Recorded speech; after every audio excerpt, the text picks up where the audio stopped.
Yusek, good morning po. Bukod po dun sa issue nung pagpapauwi ng Pangulo, kung talagang sincere daw po siya dun sa pakikipagkasundo sa mga Duterte, baka pwede ring magpa-hair follicle test ang Pangulo.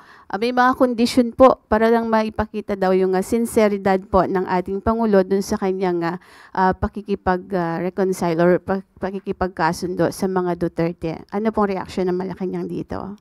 Ulit-ulit, paulit-ulit, uulit-ulitin ko, uulit-ulitin natin. Peke, ang video na siyang pinespread or isiniwalat nitong si Atty. Harry Roque. Dapat pa natin siyang paniwalaan? Uulit-ulitin ko, paulit-ulit na lamang siya. Yusek, follow-up lang po. Hindi naman din po batay dun sa video lang yung panawagang magpa-hair follicle test ang Pangulo.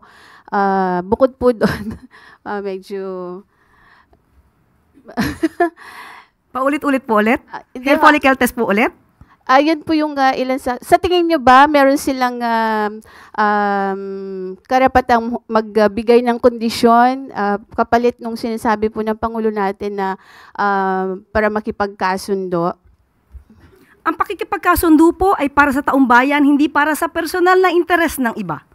Alalahanin po natin, maliwanag, uulit-ulitin ko ang sinabi ng Pangulo, sa lahat ng tao, gusto niya pong makipagkasundo para magkaroon ng stability, magampanan ang dapat magampanan at hindi madiskaril ang trabaho ng gobyerno. Ayaw po niya ng away. So, ang awayan na to, ang siya nagpapabagal sa trabaho ng gobyerno dahil puro paninira. Puro fake news na natatanggap ng Pangulo. So, ang pakikipagkasundo sa lahat, hindi lamang para sa mga Duterte, ay tama lang po na gawain ng Pangulo bilang ama ng bansa. Magsasakripisyo na siya kahit siya na po yung sinisiraan, kahit siya na po yung binibigyan na maling kwento at binibigyan at ginagawa ng peke na video. Yan po ang dapat na gawin talaga ng isang ama ng bansa. Salamat po. Follow up.